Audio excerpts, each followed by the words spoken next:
பசியோடும் பலத்த கைத்தட்டலோடும் சித்த மருத்துவர் டி பாஸ்கர் அவர்களே வருக வருக என கைத்தட்டல் பத்தல. நன்றி.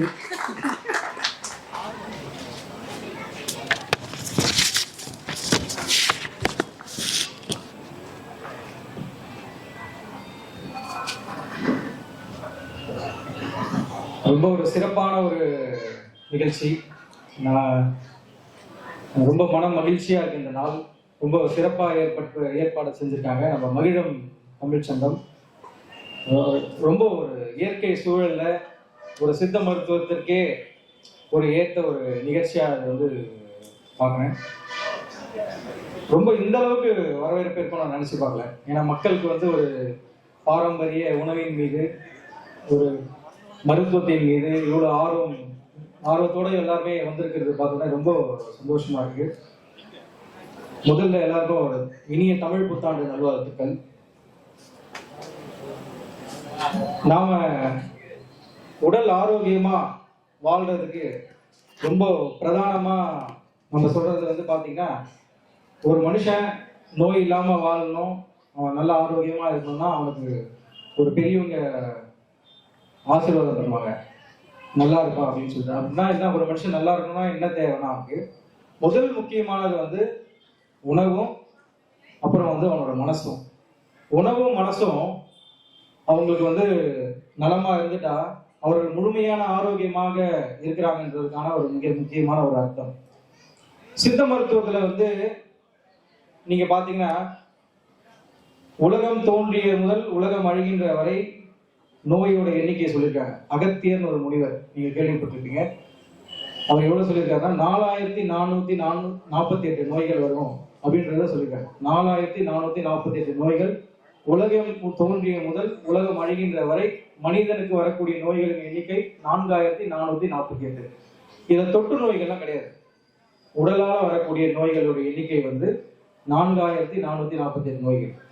நம்ம மருத்துவ நூல்கள்ல ஒரு சில நம்மளுடைய சித்தர்கள் அவங்களுடைய குறிப்புகளை பார்க்கும்போது, அதுக்கப்புறம் வரக்கூடிய வைத்தியர்களோட குறிப்புகளை பார்க்கும்போது பாத்தீங்கன்னா, இதுவரை வந்துள்ள நோய்களோட எண்ணிக்கை பாத்தீங்கன்னா 2601 நோய் தான் வந்ததுன்னு சித்த மருத்துவத்துக்கு. அப்ப இன்னும் பாதி நோய்கள் வர வேண்டியது இருக்கு. அந்த நோய்கள்லாம் மக்கள் எப்படி தன்னை தற்காத்துக் கொள்ளணும் அப்படின்ற விஷயத்த பார்க்கும்போது, உணவு முதல்ல நான் பேசுறேன். உணவு ஒரு அடிப்படையான ஒரு காரணமா இருக்கு. அந்த உணவை பத்தி பேசும்போது என்னன்னா, நமக்கெல்லாம் ஒரு முன்னோடி திருவள்ளுவர். நம்ம ஏதாவது ஒரு ரெஃபரன்ஸ்னா நம்ம யாரை சொல்லணும்னா, நம்ம ஒரு விஷயத்த நம்ம ஃபர்ஸ்ட் அதை பத்தி ஒரு டீட்டெயிலா தெரிஞ்சுக்கணும் அப்படின்றத பத்தி பார்க்கும்போது, நம்ம ஆய்வு பண்ணும்போது நம்மளோட திருவள்ளுவர் தான் நமக்கு முன்னோடியா இருக்காரு. முதல் சித்தர் அவர் தான். அவர் சொல்லியிருக்காரு, மருந்துன்ற அதிகாரத்துல ரொம்ப மற்ற எல்லா குறள் இருந்தாலும் எனக்கு அந்த திருக்குறள் மேல ஒரு தனி ஈடுபாடும் ஒரு கவனமும் ஏற்பட்டது. என்ன குறள்னா அது பாத்தீங்கன்னா, மாறுபாடு இல்லாத உண்டி மருத்து உண்ணின் ஊறுபாடு இல்லை உயிருக்கு. நீங்க நல்லா பாத்துங்க, எவ்வளவு குறள் இருந்தாலும் அந்த உணவு சார்ந்து ஒரு விஷயத்த நம்ம தெளிவா தெரிஞ்சுக்கணும் அப்படின்னா அந்த ஒரு குறள் போடணும். மாறுபாடு இல்லாத உணவு ஒவ்வாமை. உங்களுக்கு நீங்க ஏதாவது ஒரு உணவு எடுக்கிறீங்க, உங்களுக்கு ஒவ்வாமை ஏற்படுத்தாத உணவு சாப்பிட்றதுதான் அது சொல்லுது. அது தாண்டி ஒரு சித்த மருத்துவரா நான் ஆய்ந்து அது உள்ள இருந்து நம்ம தெரிஞ்சுக்கணும் பார்க்கணும் அப்படின்னு போகும்போது பாத்தீங்கன்னா, நம்மளுடைய உணவு எதெல்லாம் நேச்சுரலா கிடைக்குதோ அதெல்லாம் மாறுபாடு இல்லாத உணவு. அந்த உணவை எடுக்கிற வரைக்கும் எந்த நோயும் கிடையாது. நீங்க ஆதி காலத்துல மனுஷனை பாத்தீங்கன்னா, ஆதி காலத்துல வாழ்ந்த மனிதன் ஒரு உணவு பச்சையா தான் சாப்பிட்டான். முதல் ஆரம்ப காலகட்டத்தில் உணவு பச்சையா தான் சாப்பிட்டான். அது பச்சுன் அப்படின்னு சொல்லுவோம், பசுமையான உணவு. அந்த பச்சையா எப்ப அவன் உணவு சாப்பிட்டான்னா அவனுக்கு எந்த நோயும் கிடையாது. அந்த உணவுக்கு ஒரு காய்கறியா இருக்கட்டும், கிழங்கா இருக்கட்டும், அவனுக்கு கிடைக்கிறத பச்சையா சாப்பிடும். இன்னைக்கும் விலங்குகள் அப்படிதான் சாப்பிட்டு இருக்கு. அந்த சாப்பிட்ற வரைக்கும் அவனுக்கு பெரும்பாலும் நோய் எதுவுமே இருந்திருக்காது. அவனுக்கு என்ன விழுந்திருப்போம், அடிபட்டிருக்கும், அது சார்ந்த விஷயங்கள் அவங்களே தலையை வச்சு சாரை வச்சு சரி பண்ணிட்டு இருப்பாங்க. ஆனா உணவு சாப்பிட்டு பார்த்தா பச்சையா தான் சாப்பிட்டுருக்கும். அந்த பச்சையா சாப்பிடும் போது, பசுமையான உணவை சாப்பிடும்போது அவனுக்கு எந்த பிரச்சனையும் கிடையாது. அதுக்கப்புறம் அவன் என்ன பண்றான், கொஞ்சம் அந்த நெருப்பு இந்த விஷயங்கள்லாம் அவனுக்கு தெரிஞ்ச உடனே இயற்கையிலே அந்த இயற்கையில நெருப்பை உண்டாக்கி சுட்டு சாப்பிட்டுருக்கான். அப்போ அவனுக்கு அவ்வளவு பிரச்சனையும் வந்ததில்லை. ஒரு காய்கறியோ மற்ற ஒரு கறிகளையோ சுட்டு சாப்பிடுற பின்பு என்ன பண்ணியிருக்காங்கன்னா, என்னைக்கு அவன் வந்து ஒரு சுவையா சாப்பிடணும், ரொம்ப ருசியா சாப்பிடணும் அப்படின்னு சொல்லிட்டு சமைத்தல் பொரித்தல் அப்படின்ற ஒரு விஷயத்துல மொத்தமா அவன் வந்து ஈடுபடுறானோ, அப்பதான் வந்து பாத்தீங்கன்னா அவங்களுக்கு வந்து பெரிய பெரிய பாதிப்புகள் உண்டாயிருக்கு. சமைத்தல் அந்த விஷயம், அந்த அறுசுவை உணவு நம்ம சொல்லுவோம், அறுசுவை உணவு நமக்கு தேவை. அந்த அறுசுவை உணவு மாறுபடும் போதுதான் நோய் வருது. ஒரு சுவை, ஒரு இனிப்பு எடுத்தீங்கன்னா, நேச்சுரலான இனிப்பு வந்து நமக்கு வந்து நம்ம பழங்கள்ல கிடைக்குது, மற்ற விஷயங்கள்ல கிடைக்குது. அந்த நேச்சுரலான இனிப்பு வந்து நம்ம சாப்பிடும் போது நமக்கு எந்த நோயுமே ஏற்படல. அந்த செயற்கையான இனிப்பு, அதீத சுவை நம்ம மாறுபடும் போதுதான் என்னன்னா இன்னைக்கு வந்து நமக்கு அதிகமான பிரச்சனைகள் ஏற்பட்டு கொண்டிருக்கிறது. அந்த மாதிரி சுவை வந்து மாறுபடும் போது நோய் உருவாகுது. அதே போல உணவினுடைய பக்குவம் மாறுபடும் போது நமக்கு வந்து நோய் வந்து உருவாகுது. அந்த சமைத்தலுடைய பக்குவம் மாறுபடும் போது நோய் உருவாகுது. அந்த மாதிரி பல காரணங்கள். அதே போல நேரம் தவறி சாப்பிடும் போது நோய் உருவாகுது. ஒரு உணவை சமைச்சு அன்னைக்கே சாப்பிடணும், அது 2 நாள் வச்சு 3 நாள் வச்சு ஃப்ரிட்ஜில் வச்சு அதை வந்து சூடு பண்ணி சாப்பிடும் போது நோய் உருவாகுது. அந்த மாதிரி வந்து ஒரு உணவை வந்து சமைத்த உடனே சாப்பிட்டோம்னா, அதுதான் நம்ம என்ன சொல்றோம்னா, அறிவியல் அறிஞர்கள் நிறைய சொல்றாங்க, உணவை வந்து ஃப்ரெஷ்ஷாக சமைச்சோடனே சாப்பிடும்போது நமக்கு கிடைக்கக்கூடிய விட்டமின்ஸ்கள் அப்படியே நேச்சுரலாக கிடைக்குது. ஒரு உணவு வந்து ஒரு வாட்டி சூடு பண்ணி இன்னொரு வாட்டி மறுமுறை அதை சூடு பண்ணும்போது அதில் இருக்கிற நேச்சுரல் சத்து வந்து அது வந்து அழிஞ்சிது. அதனால உணவு வந்து நீங்க சமைத்தல் விஷயம் வந்து ரொம்ப முக்கியமானது. மாறுபாடு இல்லாத உண்டி, அதுதான் வந்து ஒரு கான்செப்ட். அது ரொம்ப முக்கியமான ஒரு விஷயம். இந்த மாதிரி நமக்கு வந்து ஒரு பாரம்பரிய உணவு திருவிழா, இந்த மாதிரி மக்கள் நிறைய பேர் வந்து இதுல வந்து பார்க்கும்போது என்னன்னா, அவங்களுக்கு வந்து இயற்கை உணவுக்கு மேல ஆர்வம் அதிகமாகுது. அவரோட வாழ்க்கையில வருங்காலங்களில் அந்த குழந்தைகளுக்கு இந்த ஆர்கானிக்ஸ் சார்ந்த ஒரு விழிப்புணர்வை ஏற்படுத்தணும். இன்னைக்கு பார்த்தீங்கன்னா பெரும்பாலும் இன்னைக்கு வந்து குழந்தைகளை வந்து இன்னைக்கு வந்து பெரிய பெரிய பிரச்சனைகள் ஏற்பட்டு கொண்டிருக்கிறது. நான் சமீபமாக கிளினிக்ல வந்து பார்க்குறோம், வந்து ஒரு குழந்தை கூப்பிட்டு வந்தாங்க. அதுக்கு வந்து 6 வயசு குழந்தை. அவனுக்கு வந்து நான் சித்த மருத்துவத்தில் நாடி பார்ப்போம். நாடி பார்த்தோடனே அவனுடைய நாடி வந்து பித்த வாத நாடின்னு சொல்லுவாங்க. சித்த மருத்துவத்தில் என்னன்னா, பித்தமும் வாதமும் கூடும்போது கல்லீரல் சார்ந்த உபாதை ஏற்படும். கல்லீரல்ல ஃபர்ஸ்ட் ஒரு நார்மலா ஒரு பாதிப்பு ஏற்படுத்தும். அந்த பித்தவாத நாடி எனக்கு ரொம்ப ஆச்சரியமா இருக்கு. என்ன சின்ன குழந்தைகளுக்கு பித்தவாத நாடி உடனே நான் என்ன பண்ண சொன்னேன், ரத்த பரிசோதனை செய்து பார்க்க சொன்னேன். அந்த ரத்த பரிசோதனை செய்து பார்த்தால் இது குழந்தைக்கு வந்து கல்லீரல்ல வந்து கொழுப்பு படிகிற நோய் ஸ்டார்ட் ஆகுது. 6 வயசு குழந்தை. அது நல்லா நீங்க நல்லா உஷாரா பண்ணலாம். அந்த குழந்தையுடைய 6 வயசுல இந்த பாதிப்பு. ஒரு காலத்துல இந்த பிரச்சனை வந்து ஒரு 50 வயதுக்கு மேல இருக்கிறவங்களுக்கு வரும், தொடர்ந்து குடிக்கிறவங்களுக்கு வரும். இது வந்து என்ன சொல்றோம்னா, நவீன மருத்துவத்துல நான் ஆல்கஹாலிக் ஃபேட்டி லிவர்னு சொல்றாங்க. அந்த நான் ஆல்கஹாலிக் ஃபேட்டி லிவர் 6 வயசு குழந்தைக்கு எப்படி வந்தது அப்படின்னும் போது, அந்த குழந்தையுடைய வாழ்வியல் முறை, உணவு திட்டத்தை விசாரிக்கும் போது அது தொடர்ந்து அவங்க என்ன பண்ணிருக்காங்க, குழந்தை அடம் பிடிக்கிறாங்க, தினம் சாக்லேட் வாங்கி கொடுத்துருக்காங்க. சாக்லேட்டு, நொறுக்கு தீனி, தினமும் பேக்கரி ஐட்டம்ஸ். அந்த குழந்தையோட ஃபுட்டு பார்த்தீங்கன்னா அவனோட லைஃப் ஸ்டைல வந்து பார்த்தா இவ்வளோ சாக்லேட் சாப்பிடுறது, சாப்பாடு கொஞ்சமாக சாப்பிடுறது, நொறுக்கு தீனியை நிறைய சாப்பிடுறது. இது வந்து நம்மளுடைய கலாச்சாரமா நல்லா பார்க்கணும். அவனுக்கு வந்து தின்பண்டங்கள், நம்மளுடைய பாரம்பரிய தின்பண்டங்களை கொடுத்து பழக்கம் பண்ணிங்கன்னா அந்த சுவைக்கு அவன் ஆரம்பத்திலேயே அவன் வந்து குழந்தை அழுகுறான், அடம் பிடிக்கிறான்ட்டு அவனுக்கு அப்போதுலேருந்தே அந்த பழக்கத்தை நீங்க உண்டு பண்ணிட்டீங்கன்னா இந்த பிரச்சனை வந்து இதோட போல இளம் வயதில் இந்த பிரச்சனை அப்படியே தொடர்ந்து அடுத்து சர்க்கரை நோயாக 20 வயசுல அவன் வந்து ஆரம்பிச்சிடும்.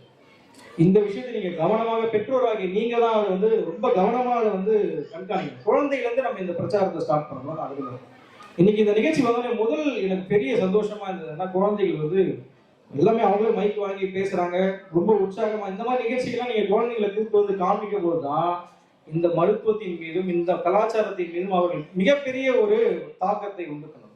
அதுக்கு ஒரு உதாரணமா இந்த தமிழ்ச்சங்கம் எடுக்கிற நிகழ்ச்சி நாங்கள் வந்து நன்றி சொல்லணும். ரொம்ப ஒரு சிறப்பான ஒரு முன்னெடுப்பு. குழந்தைகளை வந்து ரொம்ப இந்த மாதிரி வந்து காமிக்கும் போது அவங்களை பார்த்து அவங்களே திருக்குறள் வந்து சொல்றாங்க, ரொம்ப பார்க்குறாங்க. இதெல்லாம் ஒரு நல்ல ஒரு மாற்றத்திற்கான ஒரு விஷயம். அந்த நான் ஆல்கஹாலிக் ஃபேட்டி லிவர் வந்து இந்த மாதிரி குழந்தைங்களுக்கு ஏற்படாம பார்த்ததுனால நீங்க என்ன பண்ணணும்னா, நீங்க வந்து கசப்பு துவர்ப்பு சுவையை வந்து அவன் வாழ்க்கையில வந்து முதல் அவனுக்கு வந்து அதிகமாக அவனை வந்து கொடுக்க ஆரம்பிக்கணும். நீங்க பெரும்பாலும் வந்து இனிப்பு சுவை தான் நிறைய பேர் தெரியும், காரம் தெரியும், புளிப்பு தெரியும். ஆனா கசப்பு சுவையை வந்து இந்த பெரும்பாலும் இந்த ஜென்ரேஷன் வந்து மறந்துட்டாங்க.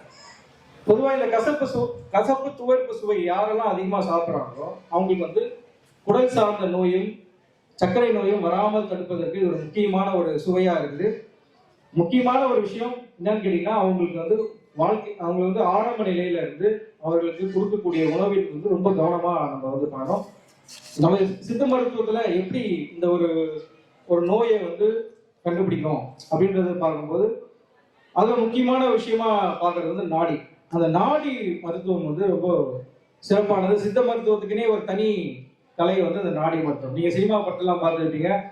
ஒரு பெண் வந்து வீட்டில் இருப்பாங்க, அவங்க வந்து மயக்கம் போட்டுவிட ஒரு ஒரு வைத்தியர் அங்கேருந்து வருவார், டக்கு ஒரு கணக்குக்குள்ளே வருவார், டக்குன்னு நாடி பார்ப்பாரு, உடனே அவங்க ப்ரெக்னெண்ட்டாக இருக்காங்க அப்படின்னு சொல்லுவாங்க. அந்த சினிமா படங்கள்லாம் அது அந்த சீன்லாம் நிறைய. ஆனால் அது வந்து அதில் நாடி நாடின்றது வந்து ஒரு மிகப்பெரிய ஒரு தத்துவம்.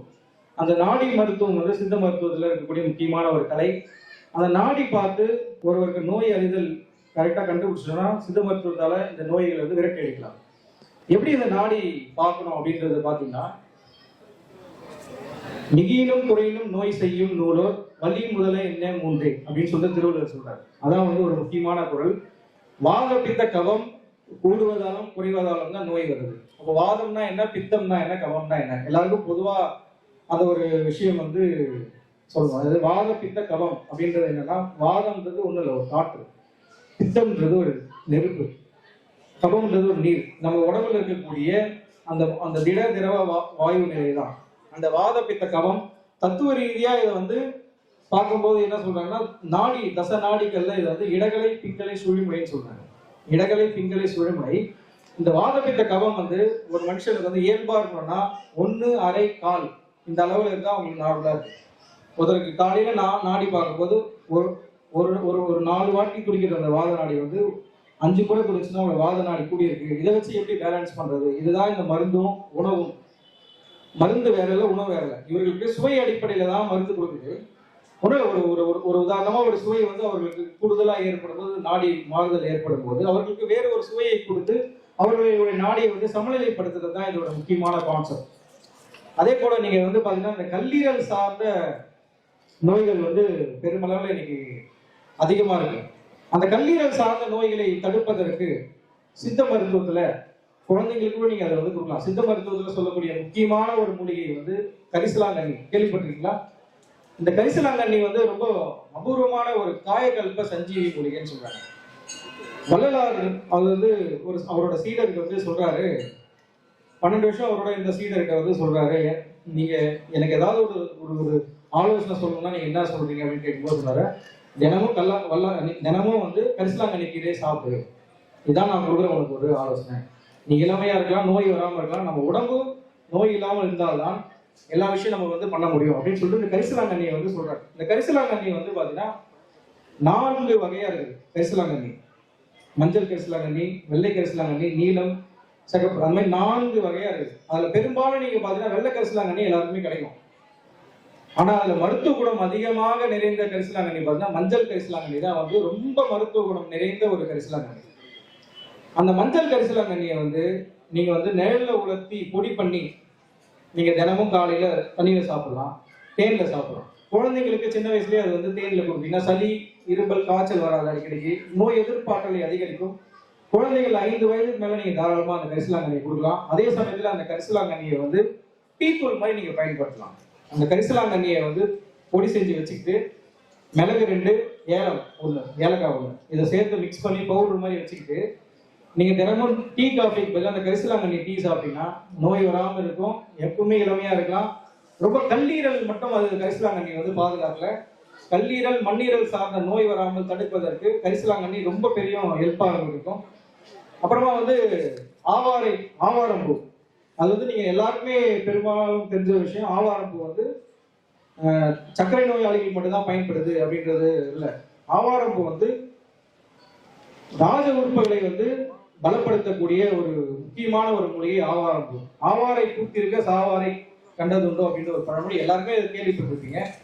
நம்மளுடைய சித்தர்கள் சொன்ன விஷயத்துக்கும் இன்னைக்கு அறிவியல் பூர்வமா ஆய்வு பண்ணி பார்க்கும்போது தேசிய சித்த மருத்துவ நிறுவனத்துல வந்து ஒரு ஆய்வு பண்ணிருக்காங்க. ஆவாரம்பூ வந்து என்ன ஆய்வு பண்ணிருக்காங்கன்னா, ஆவாரம்பூ வந்து ஒரு கற்ப மூலிகைன்னு சொல்றாங்க. அதுல என்ன தன்மை இருக்கு அப்படின்னு ஆராய்ந்து பார்க்கும்போது தெரியுது, கணையத்திலையும் அந்த ஆவாரம்பூ வேலை செய்யுது, கல்லீரலுக்கும் அந்த ஆவாரம்பூ வேலை செய்யுது, இருதய நோய் வராமல் தடுப்பதற்கும் அந்த ஆவாரம்பூ வேலை செய்யுது.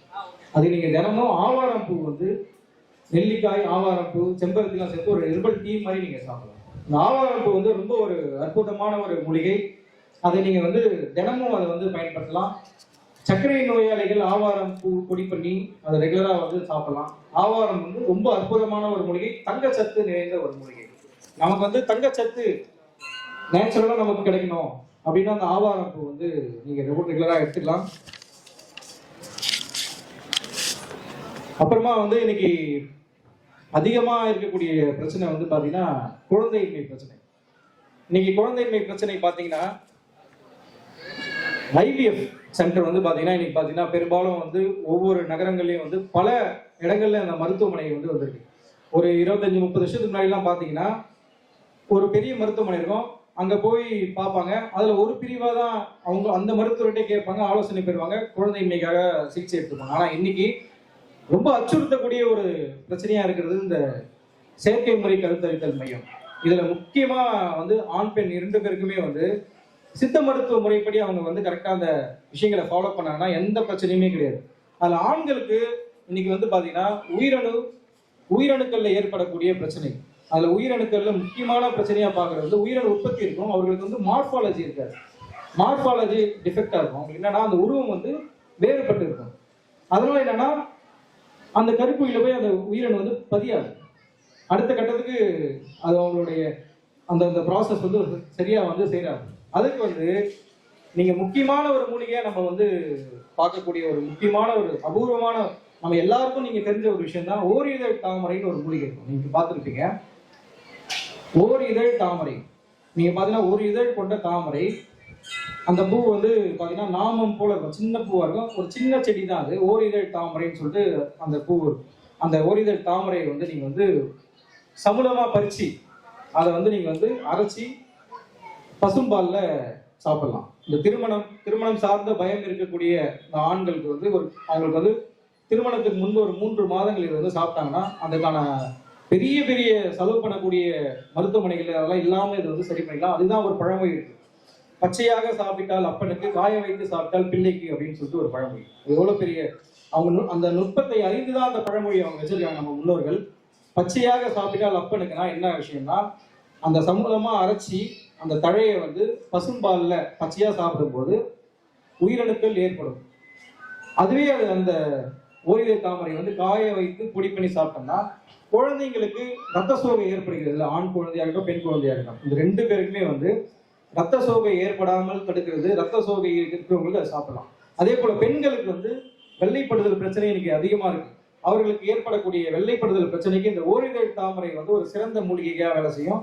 அந்த ஓரிதழ் தாமரை அவங்களும் அது பாலில் சமூலமா பறிச்சு தழையை வந்து எடுக்கும்போது கல்லீரல்ல வந்து ஏற்படக்கூடிய அந்த ஆன்டி ஆக்சிடென்ட் என்சைம் வந்து தூண்டி விடுது இந்த ஓரிதழ் தாமரை. அதனால என்ன ஆகுதுன்னா அவர்களுக்கு ஏற்படக்கூடிய வெப்பத்தை தணித்து இந்த வெள்ளைப்படுதல் பிரச்சனையும் கர்ப்பப்பை சார்ந்த பிரச்சனையும் சரி செய்கிறது இந்த ஓரிதழ் தாமரை.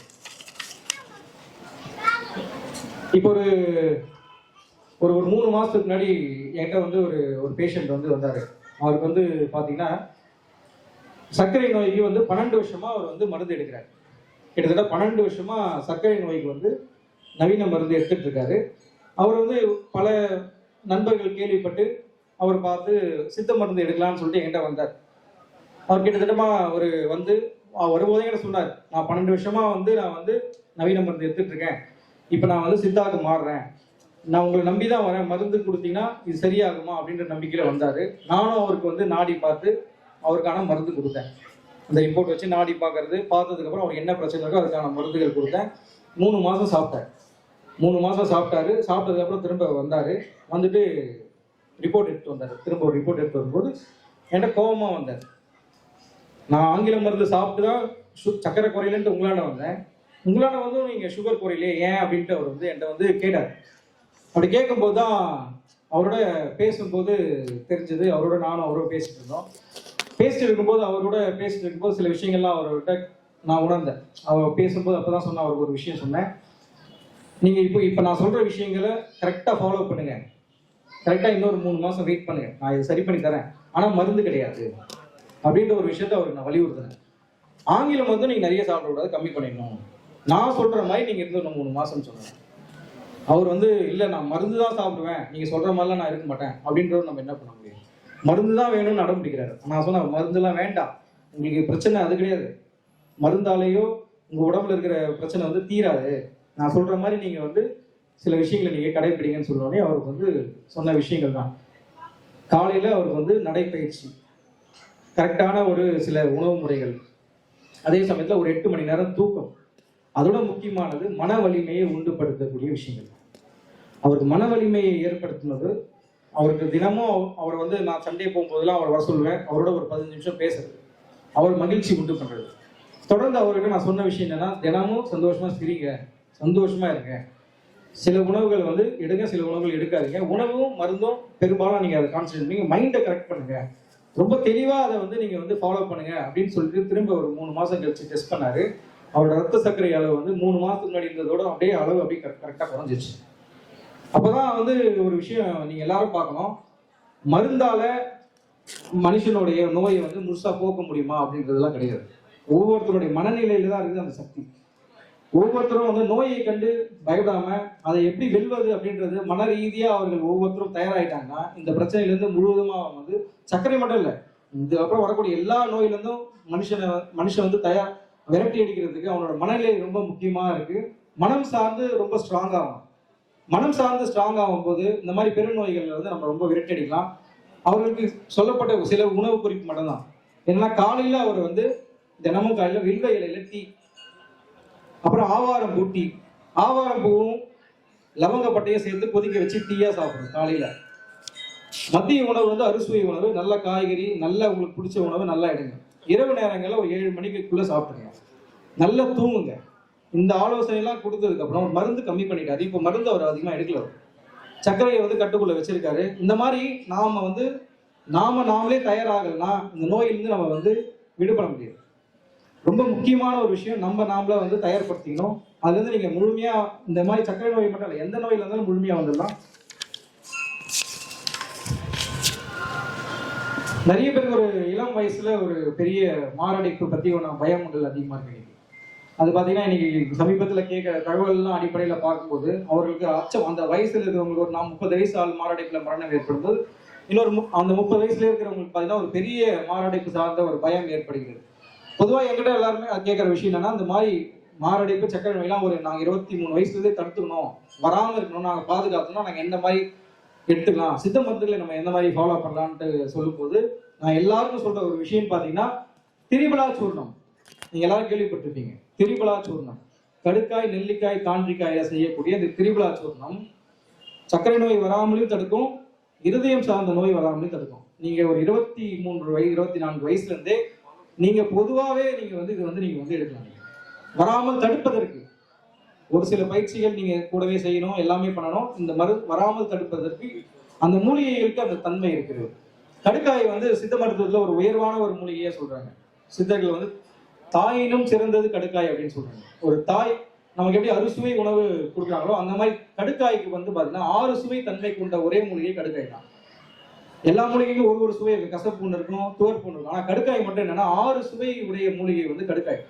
அந்த கடுக்காய் வந்து பாத்தீங்கன்னா குழந்தையில இருந்து பெரிய வரைக்கும் சாப்பிடலாம். இந்த கோவிட் டைம்ல நீங்க பாத்தீங்கன்னா பெருமளவுல வந்து நுரையீரல் சார்ந்த பயம் இருந்தது. அவர்களுக்கு இந்த கடுக்காய் வந்து பெரிய லெவல்ல வந்து உங்களுக்கு வந்து ஒரு துணை மருந்தா இருந்தது. இந்த கடுக்காய் சூர்ணத்தை ரெகுலரா சாப்பிடும்போது நுரையீரல் சார்ந்த பாதிப்புகள் யாருக்கும் வரதில்லை. அப்படியே வந்தாலும் சீக்கிரம் உங்களுக்கு சரியாயிடும். அந்த கடுக்காய்க்கு அந்த தன்மை இருக்கு.